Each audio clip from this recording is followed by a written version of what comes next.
bad.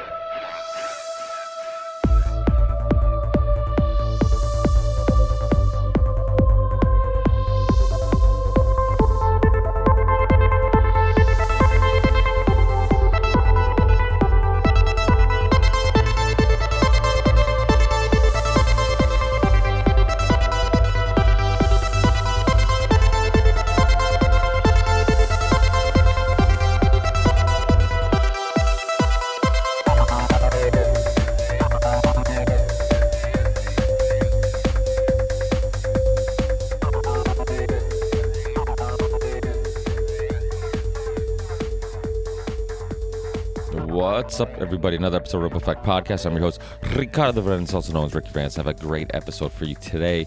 We have Harley Schlanger, who's a part of the Lyndon LaRouche movement, and he's a part of the LaRouche Pack. He's also a part of the Schiller Institute, which was created by Lyndon LaRouche after he passed away, I believe, his widow. And just a really interesting guy. I ran into his work. He's a guest on Fault Lines, which is a show that's on from 7 to 10 Eastern Time, 7 to 10 a.m. Eastern Time with Garland and Nixon, and a great morning show that I listen to from time to time. And they have tons of great guests that I've had on this show, including Alex Craner and James Corbett's even been on. And today, Harley Schlanger, which is how I got exposed to his work. He also does great videos called Morning Briefings, where in 10 minutes he gives you kind of a breakdown of what's going on with current events. And I love his historical perspective on things. It was really interesting. So I figured I'd get a hold of him because I knew a little bit about Lyndon LaRouche. I've heard the name. I've heard people's interpretation of what Lyndon LaRouche's ideas and philosophies were. But when I heard Harley speak, and well, one, if Fault Lines would have him on, I figured he's somebody worth listening to. And also, I just loved his take on things, and I wanted to learn more kind of about his philosophy and Lyndon LaRouche's philosophy and ideas. And I love exploring new ideas, and this is kind of what this episode was. It was kind of my journey in exploring something I haven't really explored before, and that's the Lyndon LaRouche philosophies and ideas and solutions and I guess perspectives on what the world's problems are and the solutions on how to solve those problems and stuff. So I love doing that because I'm really proud of the fact that I do have so many different types of guests on and so many different types of people, and it doesn't matter what your background is or what the label you use. If you're willing to explore ideas with me, have a conversation, challenge ideas with me, then it's a conversation worth having. Also, just to let you guys know that if you want to support the show, I do have a Patreon page. But like I always tell you guys, most importantly, share these shows. If there's any episode that really connects with you or you really enjoy the conversation, please just share it on social media. Also, rate the show, review the show, all that stuff.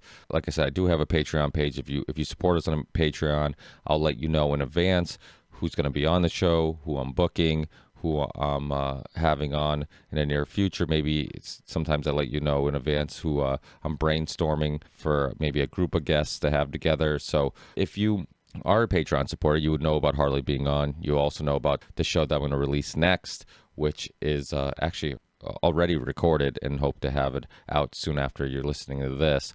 But like I said, share the show, review the show. Great ways of supporting the show. I know money's tight for everybody, including myself, so I know financially supporting people isn't always the easiest. The goal is one day to obviously do this full time, but the first goal and the goal that trumps everything is more importantly is to get these conversations out there, even if if I go broke doing it. But either way, on our YouTube channel, RV Theory 6, or you can just search the Ripple Effect Podcast. You can find our YouTube channel where any guest calling and using video. Harley didn't today. Quite a few of the previous podcasts, people called in using video, and also the next one after this, those guests use video. So go on our YouTube channel, subscribe to us, like our channel, or subscribe to our channel, like our videos, and people calling in using video, you can actually watch us have the conversation if you would like. And I'll show in show description, I have links to Patreon page, my music, which you hear in all my episodes. It's called Theory 6, which is my solo music project, and you can get all those songs that you hear during the episode anywhere you can get digital downloads, and all that money goes to supporting the show, so please do that. Hopefully I'm having shirts soon, so another way of helping the show. I haven't decided yet how I'm going to do that. Maybe just have you guys send me money directly through PayPal or Patreon. I'm not sure how I'm going to do it. What's the easiest way of doing it? This is the first time I've kind of got involved with merchandise, but I'm really excited about just having shirts out there and people being able to wear the shirts and hopefully run into other people wearing them and hopefully sparking a conversation. Because when I meet people who listen to the show or any of the podcasts I listen to, it immediately sparks a interesting conversation. We start talking about episodes that we liked or topics that we find interesting. And it's similar to seeing somebody wear a band shirt you like. You end up talking about that band or that genre of music. So I think that's awesome. So hopefully I'll sell enough of them where that will happen. What else? Twitter, RV Theory 6. Instagram, RV Theory 6. Facebook, I have the Ripple Effect Podcast Facebook page. I have the Theory 6 Facebook page, and I also have my personal page, Ricky Varandas. If you want to follow me, just send me a message like a lot of you guys have already. Just send me a message saying, hey, I'm a listener to the show, or keep up the great work, or whatever, and just let me know that you're a listener to the show, just in case you're from a different part of the world I'm not familiar with, or we don't have any mutual friends. That way I know it's not spam or something weird or a robot, and I'll have no problem accepting your friend requests. It's awesome connecting with listeners. So anybody who has done that already, I really appreciate it. And I feel like I'm forgetting stuff.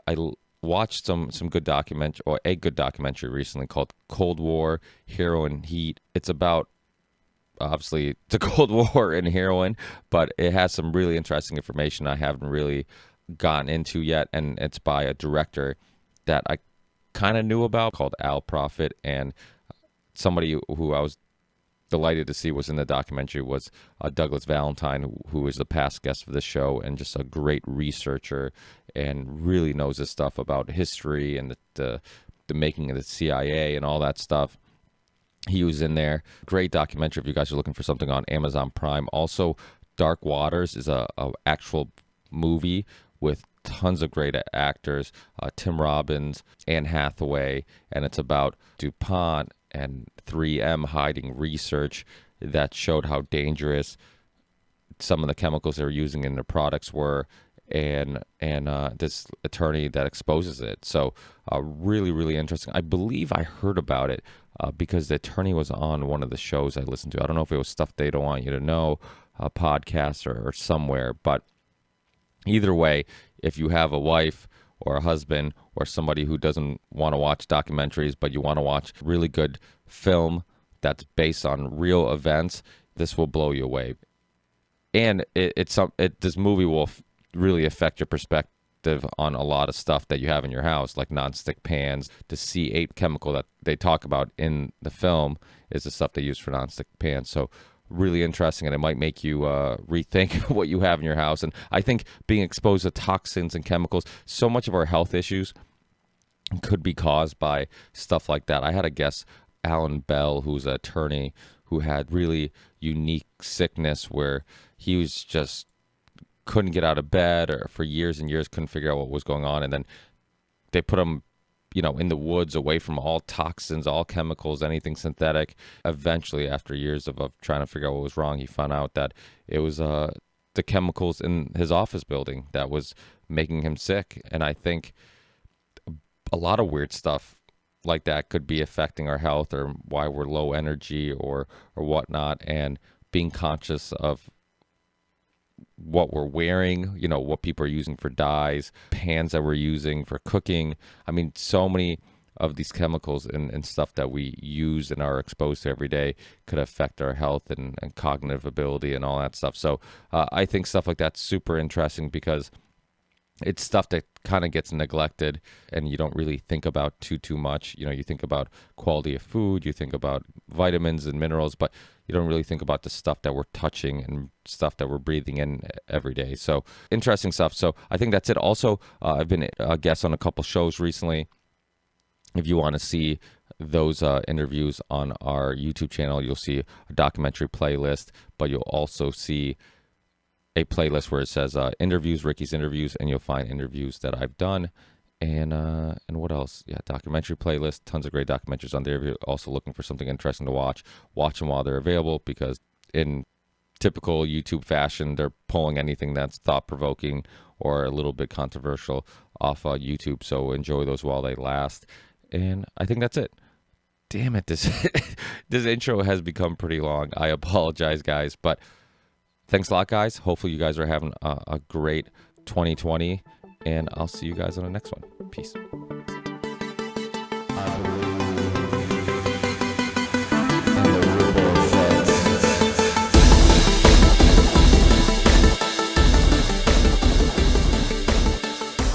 Well, I live outside Berlin, and in Berlin itself, there's so much use of internet that it's often disrupted.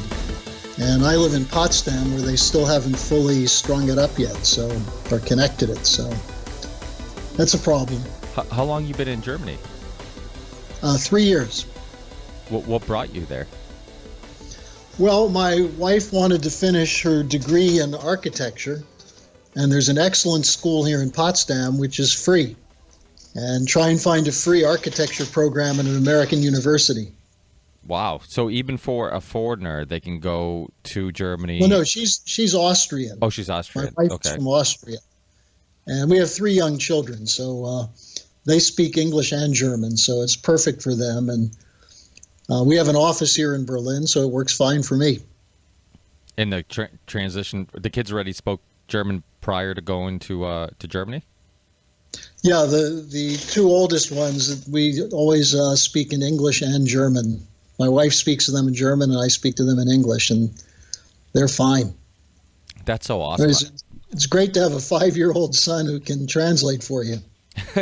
Well, and it's adorable. I love hearing little kids speak other languages. I have a son who also just turned 5, and I have a 3-year-old girl, and we're constantly. I'm Portuguese. My wife's Italian, but she's pretty much Americanized Italian. She's her ancestors that came to this country for, I don't know if they're a great-grandfather or great-great-grandfather, but she's basically Americanized, and so she's lost a lot of that culture, but I haven't, because I came here when I was 4, and my parents still barely speak any English, and we still make Portuguese food, and they listen to Portuguese music, and so that's great. Yeah, that's great. So I think that's definitely something that we lose coming to America. I've talked about on the podcast before, where America's great because it's a melting pot, but in a way it also hurts you because it's a melting pot, because it almost seems like, there's no, I don't know, there's no unity, or maybe just a lack of culture. So many foreigners, like my parents, came to this country to pursue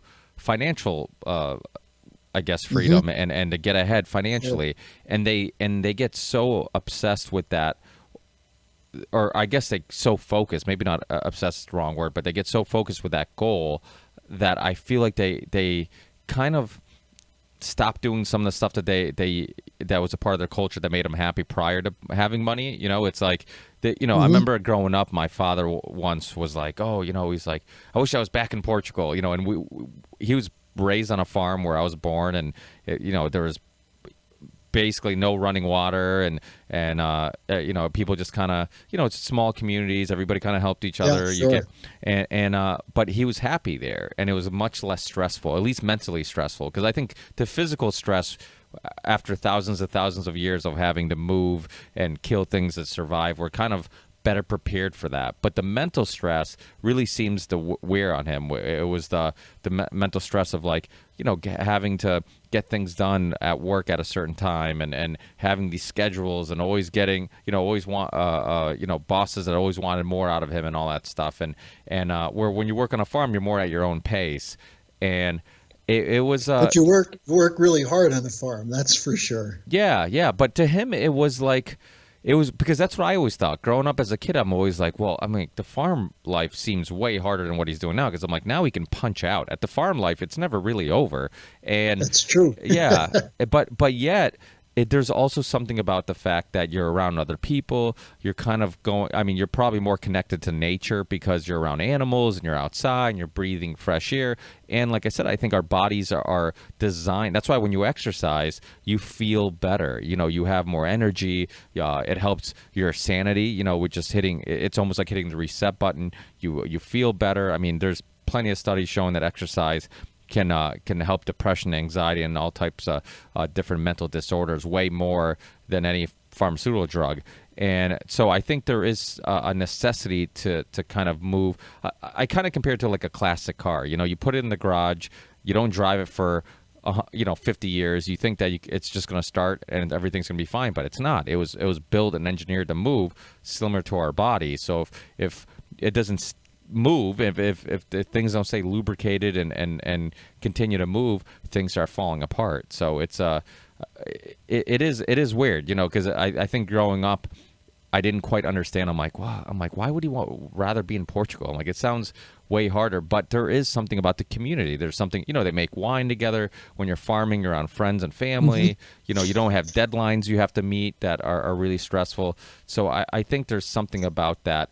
We come to America and then we kind of lose some of the stuff to make us happy. I think that's why, even though I was raised a Catholic and I'm not religious now, as I get older, I kind of understand, I guess, why people are drawn to that, and I kind of, outside of obviously all the negativity, and some of the bad things that organized religion can do, I think you can also there's also community and making you look at the bigger picture too, which you can find in religion, or you can find in all types of things, in meditation, whatever type of community or whatnot. But I think we need that. We need community. We need things that kind of take us out of our cycle of going to work, paying our bills, doing our chores, and just viciously going in this cycle over and over again, and never taking a step back and looking at the bigger picture and thinking about what is it all about? Why do we, ask these questions, and some of the stuff that you talk about, because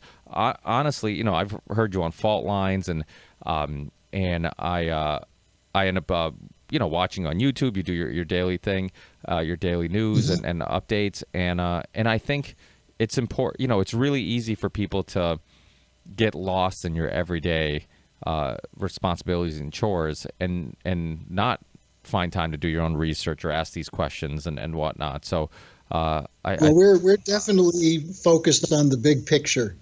And I think if you actually look at the big picture, you can have a better view of where things are locally. Because if you're looking at the world from the lens of a local problem or a series of local problems, this is what I see as the problem with identity politics, where you focus people on a narrower and narrower framework. You lose sight of a national mission and also a human mission. On the other hand, if you have a national mission, you still have the fact that you do have community. You do have different religious and cultural and ethnic backgrounds. So there's got to be a median in there somewhere that gives you both a connection to the family and the past, but also looking into the future. And as you know, when you have young children, you necessarily look to the future. I'm 70 now and just have an 8-year-old, a 5-year-old, and a 1-year-old. So wow. I have the benefit of relatively good health and a long-lived family background, but also, experiencing children for the first time. It's quite extraordinary. Yeah. It changes you, and for people that it doesn't change, I'm always really curious on how it doesn't, and it is funny because I, as a father and somebody who tries to spend as much time as possible with my kids and trying to be as much of an influence as I can from them and learning from them as much as they're learning from me. And it's, because they do force you to self-reflect. And at least in my case, I find myself like, okay, let me also work on my maybe not getting mad so quickly if they do something I told them not to do. Let me, it forces you to kind of, work on your discipline. I always tell my wife, I'm like, if she gets, if her fuse is a little small, I'm like, listen, Gina, I'm like, just, see it as like a discipline exercise. I'm like, let's see how much they can drive you nuts without you actually going nuts. And try to talk to them calmly and all that. And it makes me rethink, like, okay, am I disciplining them too much? Am I giving them too much freedom? And all that self-analyzing and self-reflecting kind of helps you kind of figure out yourself too, because, there's a lot of stuff that my parents did that I think were great in regards to keeping some of our culture, but there's things I also think they could have done better. And it's not completely their fault, because I think they probably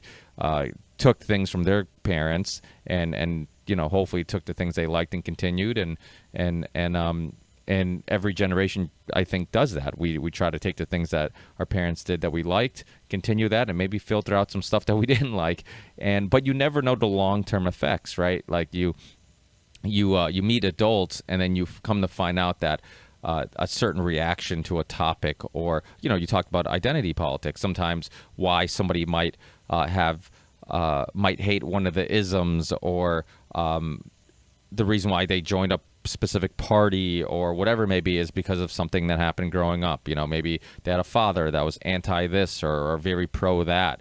And just like a sports team, you kind of become this lifelong supporter or hater of something without really coming to that conclusion on your own, right? Well, and that's why I think for what I do, I have a unique perspective here, because in Germany, people come to me because I'm an American and they want to know what's going on in the United States. There's a total fascination in Germany with what's happening with Trump. Is it good? Is it bad? Would it work in Germany? You've got chaos politically here in Germany right now.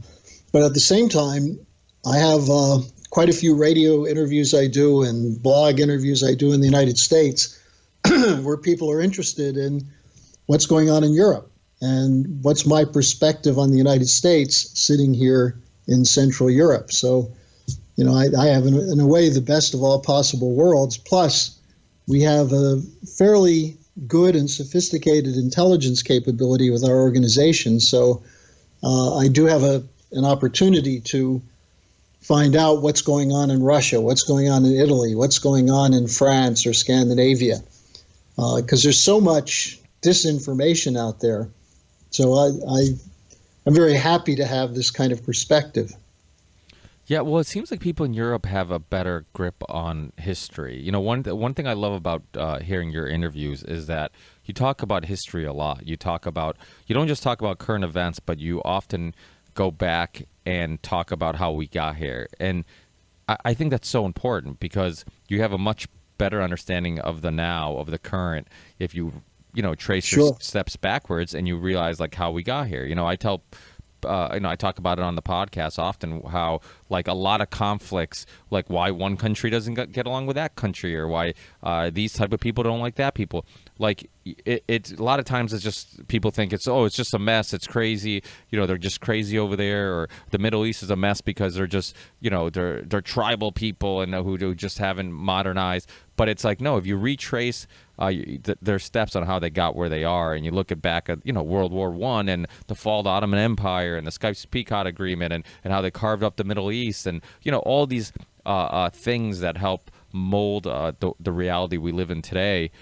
It gives you a better understanding, and so that's one thing I love that you focus on. But you are from a couple groups, right? You're a part of the LaRouche Institute, and then our PAC, and then you're also a part of the Schiller Institute. And for people who don't know what these institutes are and organizations, and I guess the purpose, can you get into how you got involved with them, and also from your perspective, what the purpose is of these think tanks and groups?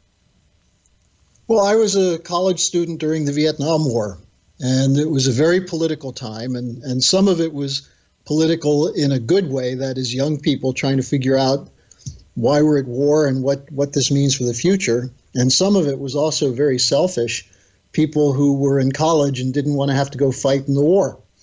And so you had a very exhilarating but confusing situation when Nixon became president, and I was pulled into it. You had the launching of the rock, sex, drug counterculture, which had a huge impact on what was going on with students in the late 60s, early 70s. And when I went to graduate school in 1971, I ran into the LaRouche movement. And what was unique about Lyndon LaRouche was that he was against the war. He was against the economic injustices that were prevalent in terms of the dealings with poorer countries, but also poorer people in the United States. But he always asked the question, why are you against the war? What's your alternative? Do you know why we're in this war? And so from the very beginning, as I had been studying history, I was a graduate student in history at Rutgers, and was fascinated by this perspective that something happened in August 1971 that changed the direction of post-war economic policy, which is that Nixon took the dollar off gold, ended the fixed exchange rate of the Bretton Woods system, and this was done for what reason? Well, it was done because the ability to recirculate petrodollars created a new financial situation in the world. And it began, that's where globalization began, the idea that nation states should not act for their own interests, but should be part of a global continuum, sort of a corporate board of directors that has no nation. And this was centered in the city of London, centered in Wall Street. And so LaRouche said, you've got to look at what's happening with the war in Vietnam from the standpoint of the fight that Franklin Roosevelt launched against British colonial policy at the end of World War II. That fight was somewhat dimmed when FDR died and Truman came under Churchill's influence, but it was picked up again, ironically, by John Kennedy. And Kennedy, who was a child of wealth and all kinds of benefits, nevertheless, as a U.S. senator in the late 50s, was one of the leading spokesmen against colonial policy in Africa. This is something very few people know about him. And he came into the presidency not as a glamorous whiz kid with a lot of money, but someone who was connected as a World War II veteran to the mission that Roosevelt defined for World War II, which is put an end to colonialism forever. And Kennedy, as a result, tended to be in opposition to people like the Dulles brothers, Allen Dulles, who was CIA director, the McGeorge Bundys and others, even people in his cabinet, many of whom were from Harvard, but who came from Wall Street backgrounds and from the American intelligentsia that was shaped by the connection with Great Britain. And so if you go back now and look at Kennedy's presidency from that standpoint, you see why he was killed.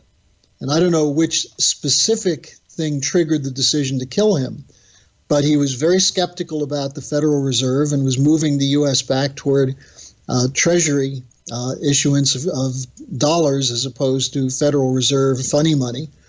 He was open to a détente policy with Russia because he knew if we didn't do that, we'd end up in a nuclear war sooner or later.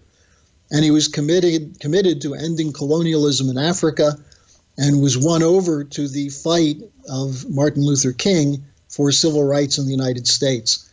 So he was taking the U.S., and on top of that, he was totally committed to the idea of scientific and technological progress as the way that we can get there.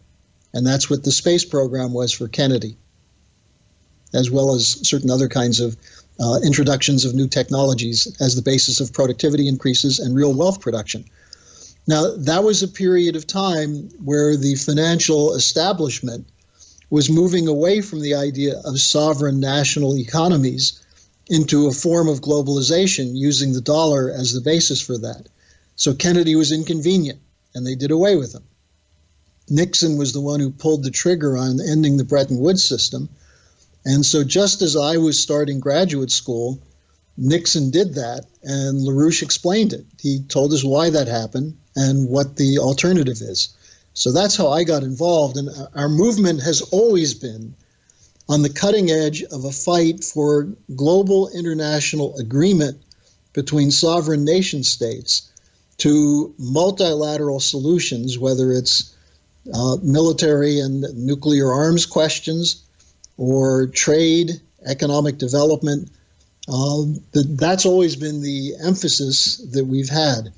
And so I've been fortunate over the years to have worked very closely with Lyndon LaRouche. And in 1999, he appointed me one of his spokesmen. So I had a chance to work very closely with him. And from that standpoint, look at the world through his eyes. And, if we have the time, we can get into some of what he was proposing back then. But his proposals in the 80s and 90s are totally relevant for the solutions and the problems we face in the world today. And I think, very importantly, I'll say something that may be provocative to people who watch your podcast, but the attacks we've seen from the establishment against Donald Trump in the last 3 years were run by the very same people who ran the Get LaRouche task force in the 1980s that put Lyndon LaRouche in prison and that slandered our movement repeatedly to try and marginalize us. And when I say the very same people, the head of the Get LaRouche task force in Boston, Massachusetts, where LaRouche had his first trial, was none other than Robert Mueller, the same person who was the special counsel heading up the witch hunt against Donald Trump. And what was the issue? LaRouche in the early 80s was working with Ronald Reagan, which many people don't know, to negotiate a strategic arms agreement with Russia around the Strategic Defense Initiative, that is the sharing of an anti-missile defense system for the purposes of ending the nuclear arms race. That's why Reagan brought LaRouche into the National Security Council to do that. And there was tremendous opposition to that from people who believed that the U.S. economy and the U.S. military posture depended on the Soviet Union as an enemy image, and therefore we had to have proxy wars and confrontations all over the world. And so LaRouche was proposing something that Reagan adopted that was counter to that. And so that's why, coming from the British, by the way, British intelligence told William Webster, who was head of the FBI at the time, you'd better investigate LaRouche to find out what his connections are to the Soviet Union. And that was the beginning of the Get LaRouche task force in the 1980s. Well, yeah, because there is, from my perspective, I briefly would hear the name, and sometimes I would hear such conflicting opinions. Some people would say he's a conspiracy theorist, and some people would say that it was a cult-like movement and all this stuff. Mm-hmm. But, anytime mainstream media is telling me that somebody is a conspiracy theorist, then I'm initially... it does the opposite for me. I'm actually more intrigued because I'm like, if they're telling me not to pay attention to this guy, maybe I want to pay attention to him, Well, here's an irony to think about. What is Russiagate but a conspiracy theory? Absolutely. That Donald Trump was conspiring with Vladimir Putin to win the election. And if you then look into it and find out where this started, the role of GCHQ, the British equivalent of the National Security Agency, coming to John Brennan in early 2016, before Trump had consolidated the Republican nomination, to say, look, we're picking up strange cyber signals coming from Russia to interfere in the U.S. election. Brennan sets up the task force, convinces Comey to bring people in to investigate this. And for what reason? They feared that Trump was someone who was not controllable, and that he was unpredictable, and that he had an appreciation for Vladimir Putin, as opposed to U.S. intelligence, for whom Putin is the closest thing there is to Satan himself. And so the idea that the U.S. might shift its policy away from an anti-Russia, anti-China policy to forming a collaborative, peaceful relationship was a threat to everything that had been built up since the fall of communism in the Soviet Union in 1990. And so this is where they say, well, anyone who says that there's a coup attempt against Trump, that's conspiracy theory, even though you can read the damn text messages between Peter Strzok and Lisa Page, who are insiders in the FBI Get Trump operation, saying we've got to stop Trump from becoming president or have an insurance policy in case he does. Now, that's not conspiracy theory. That's two of the leading operatives. Remember, Peter Strzok was involved in the investigation into Hillary Clinton and her emails, and then he became the lead operative for a period of time in the investigation of Trump and worked on the Mueller task force, the special counsel's task force. So when he's saying we've got to meet in Andy's office, referring to Andy McCabe, the deputy director of the FBI, who became FBI director when Comey was fired. When he and Page are saying, let's meet in Andy's office and figure this out, that's not conspiracy theory, that's reality. And the best way to distract from reality is to yell, conspiracy theory. There's nothing there. Don't look behind the curtain. And that's what we've always done. That's what LaRouche basically taught us to do. Don't accept anything that with sense perception. You have to determine what is the intention of the people who are making policy. What are they intending to do? What is their goal? And then work back from there, and also follow the money. Yeah, that's a big part of it. I mean, so often people get so caught up. I'll be at the gym and people will get in conversations with me about politics, and it's just they get so caught up in the theater of what's going on TV, and I'm like, it's a puppet show, or it's pro wrestling, and you're getting too caught up in the characters, and this person said that, and this person said this, and to me, what's really important is what's going on behind the scenes. It's like where are they getting this campaign money? Who are they doing favors for? Who are they connected to? All the strategy. Ricky, let me just give you two concrete examples. Yes. Because it just came up again in the Iowa caucuses. What was the issue that led to so-called Russiagate? It's that emails were released by WikiLeaks that showed that Hillary Clinton and the Democratic National Committee were running operations against Bernie Sanders that were probably against party rules, that may have been illegal based on money spent, and that were trying to deny Sanders a fair playing field for the Democratic nomination. That's what the emails showed. Now, what was the reaction to those emails being released? Oh, this is Russian interference. The Russians hacked the Democratic National Committee computers and Hillary's computers and Podesta's computers, and they provided this to Trump. Now, where is the evidence that there was Russian hacking? It comes from CrowdStrike, which was the agency hired by the Democratic Party to protect their computers. So if, in fact, they found this, where's the evidence? What can they show for it? And as a real technical expert, Bill Binney, a former technical director of the NSA, who's a whistleblower, who's the one who exposed the fakery in the mass metadata collection of the NSA after 2001 and was hounded out because of that. Binney and his associates ran forensic tests to see how long it would take to hack the computer compared to how long it actually took place in real time. And he showed that it was not a hack, it was an inside job. Now, when Trump heard about this, he asked Binney to brief Pompeo, who at the time was CIA director, on this. And Binney had a 1-hour meeting with Pompeo. And Pompeo, instead of going to Trump and going public saying, look, our foremost technical expert contests what John Brennan and Comey and Clapper are saying and says there was no Russian hack, Pompeo kept his mouth shut and left the field open for Brennan and others to build their theory of Russian hacking, Trump collusion. And then you look at all the players involved, Joseph Mifsud, Stefan Helper.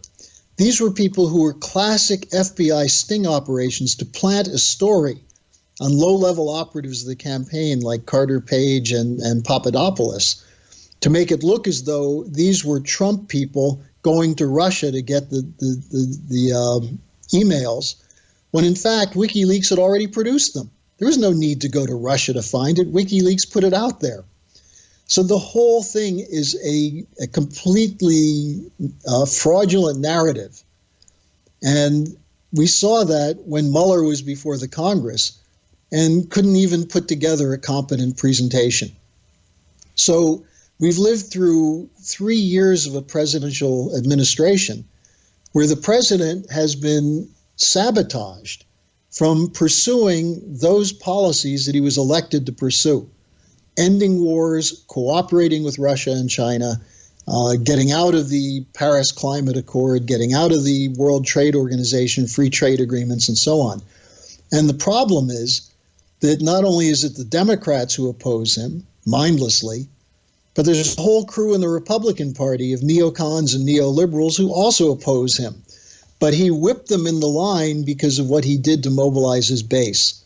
So if you see that picture, and that's what I've been writing about for the last 3 years, if you had a chance to look on my blog page, you'll see article after article just unraveling the story. This is what we've lived through. And now we have an election campaign where the Democrats have nothing to say. We've gone through 21 candidates. The best they can do is Joe Biden, who can't remember whether it's his wife or his sister who he was kissing on the podium. It's really quite an extraordinary scandal that's not being told because the media is part of the same corporate elite that is involved in what Eisenhower called the military-industrial complex. And just one quick example on that. Jeff Bezos, the Amazon multi-billionaire, who owns the Washington Post, his company, Amazon, won the contract for the cloud computing system that the CIA uses. So here you have the Washington Post, which has a conflict of interest with the CIA. Does that maybe explain why every time John Brennan belches out something, it's front page in the Washington Post, where these leaks come from and so on? So it's a corruption. Now, the good news is that Trump continues to fight it. And I should just say up front, I'm not a Trump advocate in terms of every aspect of what he's saying and doing. But I appreciate the fact that where many other presidents capitulated to this shadow government operation, he's fought it, and he's fought it in the open. And secondly, I agree with him that the solution to many of the problems we face, whether it's Syria, whether it's Iran, whether it's Iraq, whether it's Libya, whether it's North Korea, the solution rests with coordinated action with Russia and China. And this is what the shadow government has been trying to stop. Now, one final point on that. What was the topic Trump and Putin took up at their Helsinki summit? They were talking about how do we end an arms race that's costing enormous sums of money. The United States now has an official defense budget of $738 billion. If say we cut it in half and did away with these new nuclear weapons and special hypersonic missiles and so on, we could have $300 billion that could go to healthcare, could go to education, could go to infrastructure. Instead, it's going to produce weapons that we hopefully never will have to use. So, this is where you see Trump and Putin discussed it. And what did the media focus on? Did Trump tell Putin not to interfere in the U.S. election? And Trump made a joke about it. And the media for the next 3 months was saying, see, Trump doesn't take seriously Russian interference. Well, what Russian interference? Where's the evidence? And so here's how control of a narrative by the intelligence community with international backup from MI6, from the British cyber warfare team, from Ukraine, from Australia, from Italy.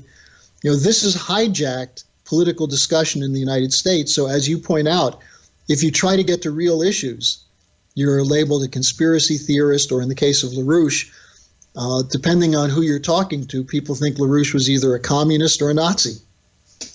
Yeah, and that is hilarious because most people who have opinion on him they don't seem like they actually researched his ideas or what he really stood for or what he was really trying to expose. And even myself, he's written 100 volumes of articles and statements and books. You can go find what he says on any subject. And do they do that? No, they take the Washington Post line that LaRouche is an anti-Semite because he attacks international banks. And anyone who attacks international banks must believe there's a Jewish conspiracy, according to the Washington Post and the Anti-Defamation League of B'nai B'rith.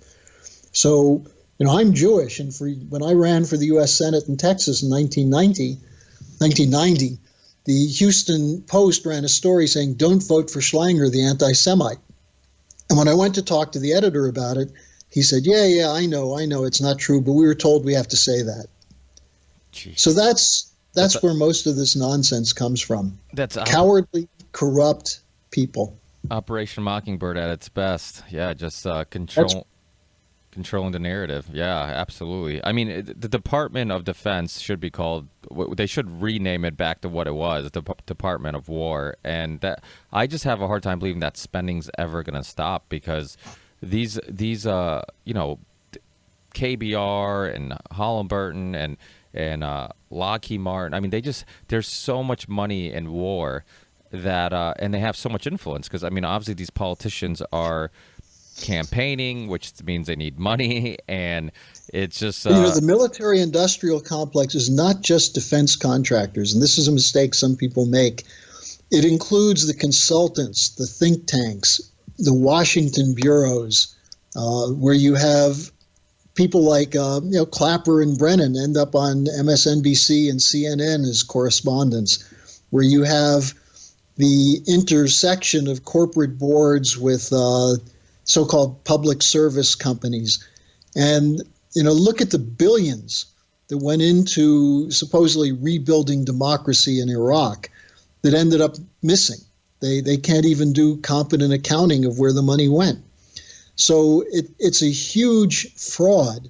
And when you say you don't think it can stop, well, let me give you a hint as to how it can stop. Look what the Russians did in Syria to shut down ISIS and Al-Qaeda with a small fraction of the money that the U.S. has spent on these Middle Eastern wars. And why did it work? Well, because as Lieutenant General Michael Flynn pointed out when he was the head of the Defense Intelligence Agency, the CIA was actually arming and training the terrorists as the so-called moderate rebels against Assad. And so while we were supposedly engaging in a war on terror, we were arming and building the terrorist militia, the terrorist movement. And when Putin went in, when the Russians went in, they just said, we're going to weed out the terrorists. And, it's very messy. And, the civil war where people keep saying Assad has killed 400,000 people. Well, were there refugees from Syria before the civil war? No, people were actually somewhat comfortable in Syria. It's not saying Assad is the greatest guy in the world. The same thing with Saddam Hussein. Those are tough places to govern. But they did give people a certain amount of freedom. There was more freedom for women in Iraq and Syria than there ever has been for Saudi Arabia. And the idea that we had to arm and train moderate rebels, it's actually the Obama policy, the Bush and then the Obama policy, which is responsible for the hundreds of thousands of people killed and the millions of refugees in these wars. And where did that policy come from? It came from the old British geopolitics. You mentioned the Sykes-Picot Accord, the secret agreement between France and England in 1915, 1916. What was that about? It was about how do you keep Russia out of the Middle East? How do you keep Germany out of the Middle East? How do you balkanize these countries so that they never become modern nation states, so that they're always dependent on an outside military force for stability? So we're still stuck in that geopolitical doctrine, the Halford Mackinder geographical pivot of history doctrine. And this is something that insiders know, because if you look at who's made this policy, people like Zbigniew Brzezinski, people like Madeleine Albright, Samuel Huntington, one of these Harvard intellectuals whose Clash of Civilizations is extremely influential inside the State Department. These are all people who learned from a British guy named Bernard Lewis. And so the U.S. policy in both parties, which is really one party, a war party, comes from this British 20th century doctrine, which actually was formulated at the end of the 19th century. So if we can break with that, and if Trump could work with Putin and with Xi Jinping, one of the things that we would have to do, besides ending the fighting and the arms trafficking in the area, is real reconstruction. And who's better equipped to do that than China with the Belt and Road Initiative? So that's what the LaRouche movement has been fighting for. On January 3rd, Mrs. LaRouche, who's now the leader of our group, called for an emergency summit between Trump, Putin, and Xi Jinping to address the ongoing strife in the Middle East, but to solve these circumstances by ending the fighting and bringing in the Eurasian land bridge, the new Silk Road, into that region. It's what the Chinese call win-win. It's what we used to call the principle of the Peace of Westphalia, where you act for the interest of others to defend your own interest. So I think it's possible. The problem is most Americans don't have a clue about this. And I wanted to say something you brought up earlier, the situation with Europeans.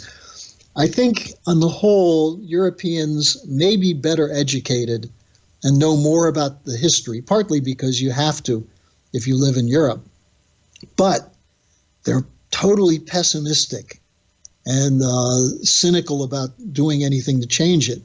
Whereas the one thing about the United States, and it's partly because, as you mentioned earlier, immigrants came to the United States hoping for a better future.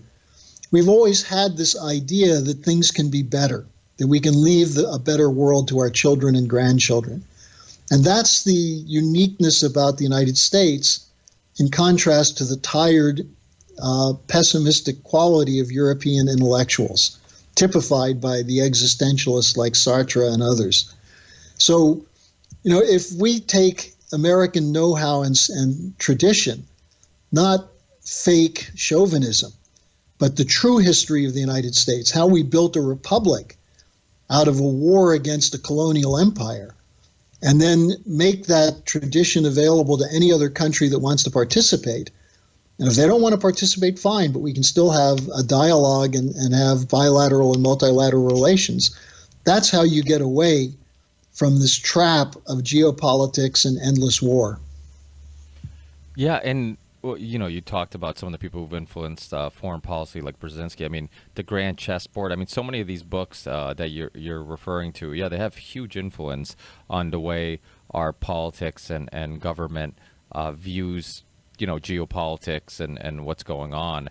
And it's, a guest who I've had on a bunch of times throughout the years, James Corbett, who's become a friend. We've talked about this before, how a lot of this stuff that we talk about, like these plans of controlling, expanding the empire, imperialism, all this stuff is out there. Like, there's documents of people who are actually influencing policy.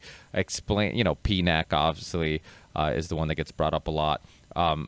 There's documents with them actually explaining how they want to do these things. So it's not a conspiracy theory. It's not a secretive behind closed door plan. Like, a lot of times these documents and these think tanks openly talk about it, and unfortunately people just aren't aware of it. But no, they're absolutely right. There was a national security study memo from Kissinger in the early 70s about how population growth in the third world is the greatest threat to the American economy. And national security study memo, I can't remember the number right now, but it was one of these which said that the U.S. has to work with its allies to control resources. And by controlling resources, you can limit population growth in poorer countries. Now, that's been the policy of the international banks for the last 50 years. And they haven't been successful because modern technology and productivity has increased the food supply and improved medical capabilities even in poor countries. But we're at a point now where that whole system, the whole imperial system, is collapsing inward. It's imploding. We have debts today that are bigger than when the collapse occurred in 2008. You have corporate debt just reached $14 trillion. And of the recent corporate debt, the last 2 years corporate debt, corporate bonds, 40% of those corporate bonds are graded at triple B or lower, which means junk bond or lower. Why aren't those written off? Well, this is why we have quantitative easing. This is why we have zero interest rates. So bankrupt corporations can get credit to pay their debts to keep them on the books of the banks at face value when their real value is negative or worthless. There's no value, especially in things like the quadrillion-dollar derivative trading markets. So this fits in very nicely with the geopolitical doctrine and why we have to go to war and why we can't trust Russia and so on. And Trump was a threat to that. And I don't know how deep Trump's knowledge of these things go. I've been surprised to find on some of these areas he's quite sharp. But I know people who work with him, including the people who helped establish his campaign committee in 2015, who said to me back then that the key to Trump is breaking with the Bush and Obama doctrines, not just the specific policies, but the thinking behind them. And that's what we've seen. And that's the reason I've defended him against his detractors. Yeah, and you talk a lot about international banking. It's been a long time since I've done any real in-depth podcasts about. I had some years ago. I had Ben Dyson on from the UK. He wrote the book Modernizing Money: Why the Monetary System is Broken. And I know James Corbett has also done a great documentary called Century of Enslavement, and it goes into the history of the Fed and basically the history of money. And it's quite interesting. But even he had issues with listeners were writing him, telling them that they would put the full title of the documentary on YouTube, and you couldn't find it. and what would come up, it would be some stuff on MSNBC or CNN or Fox News or all the mainstream channels and whatnot. Sure. And so getting these different perspectives is getting harder and harder to find, even if you're doing your own research and trying to find something or some group or some people who are looking at things from outside the box. And so it's but yeah, I mean, it's amazing how when you talk to people, and I'll have people contact me and they're like, this is insane that it's just common knowledge that banks can just create money out of thin air, the way that they loan out money that doesn't exist. And basically, are you watching what's happening now, Ricky? I mean, the so-called repo markets, what I just mentioned about corporate debt, there's a term, and it's not a technical term, but it's a valid term. A zombie corporation is a company that isn't making enough profits to cover the interest on its debt. Now, in the old days, that would be a target for a bankruptcy reorganization or shutdown. Instead, they keep them alive today. Why? Because they're still trading those bonds. They're trading that debt. And how can they do that? In other words, investment banks make money keeping alive the bonds of zombie corporations. So how do they do that? They do it with zero interest rates, quantitative easing, and something called the repo market, where an entity, whether it's a hedge fund or a corporation, can go to a bank and borrow money overnight, cash, to pay off a debt, or basically to extend the debt in return for giving some of their financial paper to the bank. And then the next day, they pay it back with interest and get their paper back.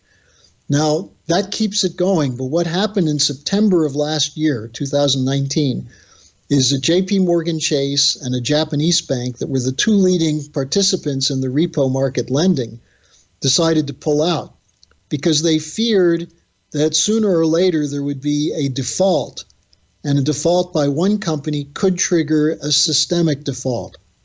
So the Fed stepped in, and the Federal Reserve, starting on September 17th, 2019, began lending on these 24-hour overnight markets between $20 and $40 billion a night. And pretty soon it went up to 60 to 70 billion. It was only going to be for 30 days. Then it became 2 months, then the rest of 2019. Now it's extended into, they're saying, at least till July or August of this year. But in addition to the 24-hour loans, they now have 48-hour loans, 14-day loans, and 2 months loans. Now, last week, as the market started to melt down, the demand for overnight money ballooned up to 180 billion, which the Fed wouldn't provide. They only provided 120 billion, which means they're risking the possibility of defaults. But what this is not cumulative, but it's night after night after night to keep the bad paper on the books of banks and keep it in trading. Now, what does that do? That enables companies that are not profitable and that are technically bankrupt to borrow money to buy their own stock to push their stock up. So we were seeing a stock bubble on companies that were in negative, in the red in terms of profitability. So this is a system that can't survive. Now, it started to melt down last week. Some people said because of the coronavirus caused it. No, the coronavirus may have been a trigger, because the coronavirus points out that globalization is not healthy. It's an unhealthy system.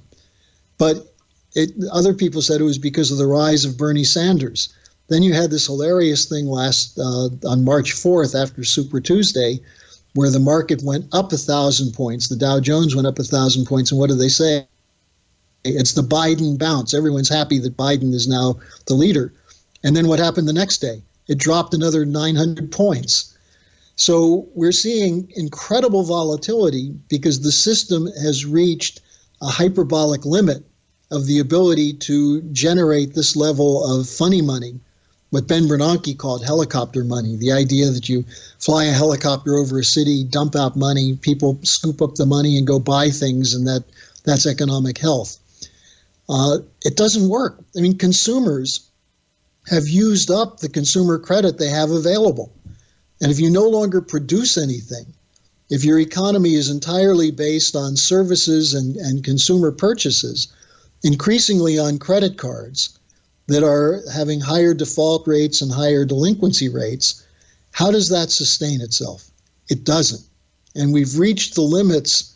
It doesn't mean it's going to crash tomorrow, but it could.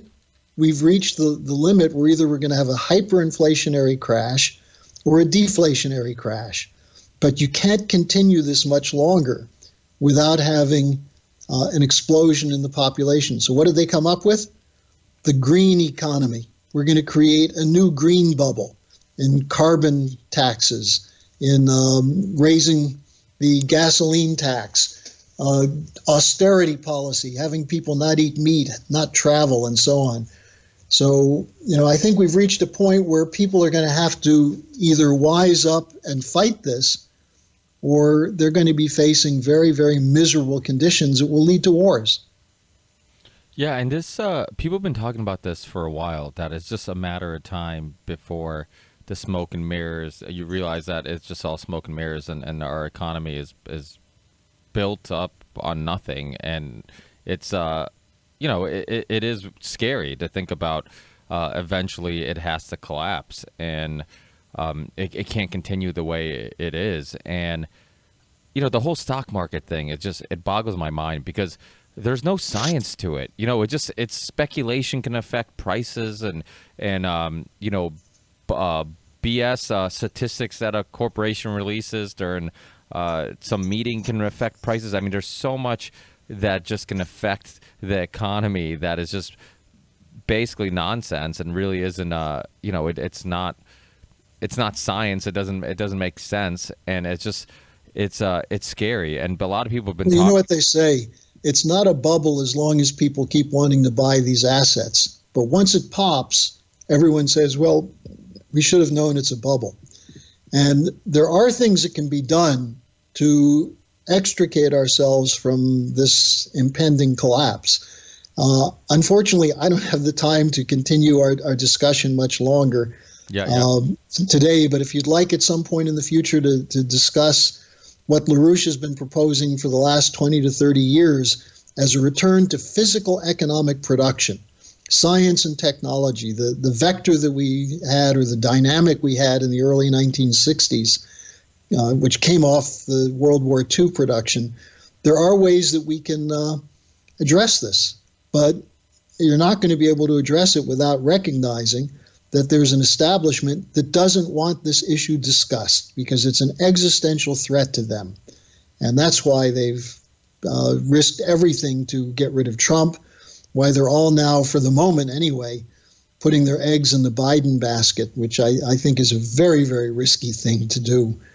So In any case, I've enjoyed our discussion, and I'm sorry I have to cut it short, but I'm here alone with 3 kids tonight, so I know that feeling. I've got some work to do right now.